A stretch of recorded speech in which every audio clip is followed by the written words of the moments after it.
Welcome to SmartLoving Insights. This episode is titled Editing Ourselves, Balancing Honesty with Kindness and Effectiveness. We live in a culture that champions unfiltered self-expression.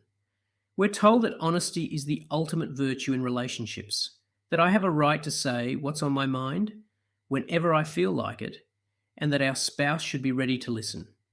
It's a message that sounds liberating. No masks, no pretense, just pure, raw authenticity. But as Catholic spouses striving to live out our vocation, we've come to see that unregulated self-expression can be a dangerous practice in marriage. It's not as loving, kind, or effective as the world might have us believe.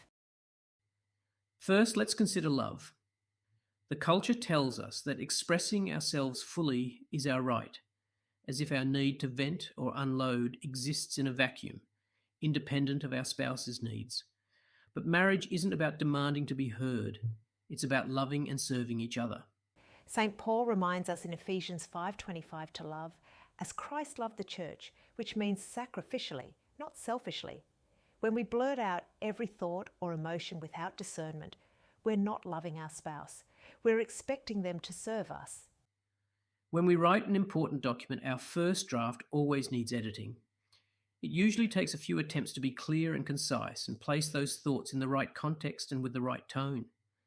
Likewise, some self-editing in our conversation helps us craft a clearer message.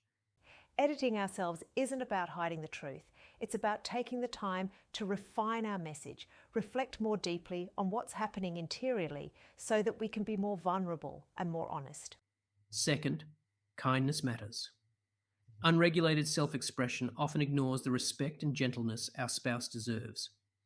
When we treat our spouse like a dumping ground for every frustration or complaint, we're not honouring their dignity. We're acting as if they're a servant or a paid therapist. Words can wound deeply, especially when they come without sensitivity to how they might impact our beloved. We've learned this the hard way.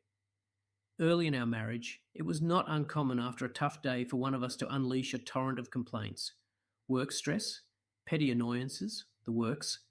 The other would listen, but over time it felt less like a conversation and more like being in an emotional garbage dump.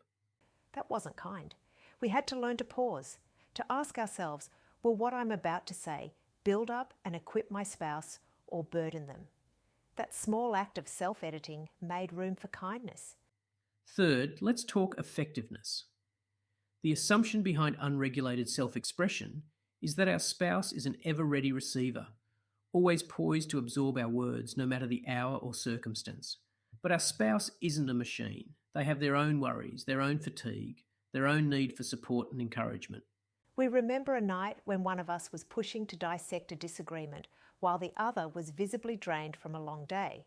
Pushing forward didn't resolve anything. It just left us frustrated and hurt. Decades of messy conversations have taught us that timing matters.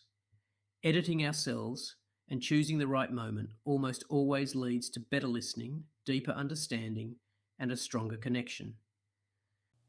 Prayer, God's open door. So where do we take all those unfiltered thoughts and feelings? To God. He's the perfect listener, always ready for our fears, hopes, sorrows, and even our rants. We've found that prayer is the safest space for our raw honesty. God doesn't flinch at our tantrums or recoil from our messed up thinking. He delights in our realness. In Psalm 62 verse 8 tells us to pour out your hearts before him, and we take that seriously. Unlike a therapist whose clock runs out at 50 minutes, God's schedule is wide open. When we bring our unedited selves to him, we're free to be vulnerable without harming our spouse. And in that sacred exchange, he often gives us the clarity and grace to return to our marriage with a gentler, more loving approach. Marriage isn't about silencing ourselves. It's about speaking with intention, from love, with kindness, and effectively. The world may cheer unrestrained self-expression, but we're called to something higher, a love that edits its words for the sake of the other. And when we need to let it all out, God's there, waiting with open arms. You've been listening to SmartLoving Insights. You can find more great content, on-demand courses, and relationship coaching at smartloving.org.